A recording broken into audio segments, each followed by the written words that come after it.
Hi, my name's Zara, and I have this real fascination with vampires. Every Halloween since I can remember, I've always begged my mom to let me dress up as a vampire. I was never interested in being a witch or a cat or a zombie. I just wanted to be a vampire. I read the Twilight books when I was only 10 years old and dreamt of one day being like Bella Swan. I'm also super into the Vampire Diaries and even that old school TV show Buffy the Vampire Slayer. The older I get, the more I realize that maybe I actually have got what it takes to become a vampire. I'm super pale for starters. I mean like ghostly pale. And I do have slightly pointy teeth. And guys, this bit is so weird, but I'm properly allergic to garlic.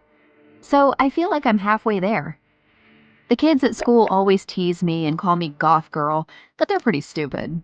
I mean, I'm not a goth. I'm a vampire. Well, a wannabe vampire anyway. I speak to some friends online who also want to be vampires, but they all live in Germany and Romania. I wish I could go live in Europe one day. That's where most of the vampires seem to be. I had been searching for a more local community, and one day I found what I was looking for. It seemed like there was a group nearby, but every time I tried to get more info, it was like getting stuck at a dead end. They seemed to be really top secret. I searched, and eventually I found a forum. One guy there gave me the info. Jackpot! In the next town over, there were a group of about 12 other teens who got together once a week to have meetings. I couldn't believe it! I reached out to them, and they replied straight away, inviting me along to the next meeting. All I had to do was give them the password that the guy had given me on the forum, and I was in. I was so excited for that first meeting. It took place at this hut in a forest on the outskirts of town. It was dark when I arrived, and I felt a bit scared, but I had to pretend I was fine or they'd think I wasn't for real. Vampires don't get scared. I walked in and took a seat next to this super skinny tall guy.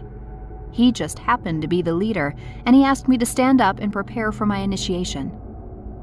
I thought maybe I'd just need to introduce myself, but there was more to it than that. Anyway, I don't really want to go into details because it was a bit graphic and it involved blood. But I did it, and I was initiated. During the next week, I found myself feeling less excited about the next meeting. Every time I thought about the people there, my stomach started to hurt. It didn't seem like being a vampire in real life was as cool as it was in the movies and books I loved. When the day arrived for the next meeting, I still went along because I didn't want them to think I was a chicken. When I arrived, there was a coffin lying outside. They told me that there was one step left in my initiation process.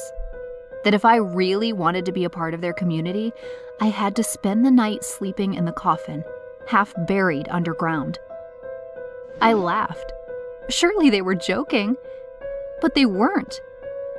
The leader picked me up and made me lie down in the coffin, then they shut the lid. I couldn't breathe. Suddenly, I realized this wasn't the life I wanted. I loved the mystery of the vampire world, but actually being one wasn't all it was cracked up to be. These people were evil. And as I lay there, I heard them laughing and saying how I fell for it and who would their next target be. I started crying and tried to open the lid. They weren't even real vampires. I was really starting to panic, thinking I'd be stuck in there forever, when all of a sudden I heard my dad's booming voice. The next thing I felt was fresh air coming in, and then I saw my parents. I leaped into their arms and burst into tears. I kept saying I was so sorry for getting involved in something so ridiculous. They didn't care, they just kept hugging me. They said they'd followed me here because they were getting worried about me. My dad had called the cops from the car, so before the leader and the other members had a chance to get away, the cops pulled up and arrested them. It turns out the leader and 3 of the other vampires are actually a gang that the cops had been trying to hunt down for ages. They were so grateful to me for helping them find them, but also warned me never to get involved with groups like this again. A few of the other members had also been hurt by the gang and reported their cases to the cops too. Well, if I've learned anything from this, it's that we really need to be careful not to fall for this kind of scam. And also, maybe I don't want to be a vampire anymore. I'll just stick to watching them on TV. What did you think of this story? Please feel free to share your comments and stories in the comments section below. And don't forget to like this video and subscribe to our channel.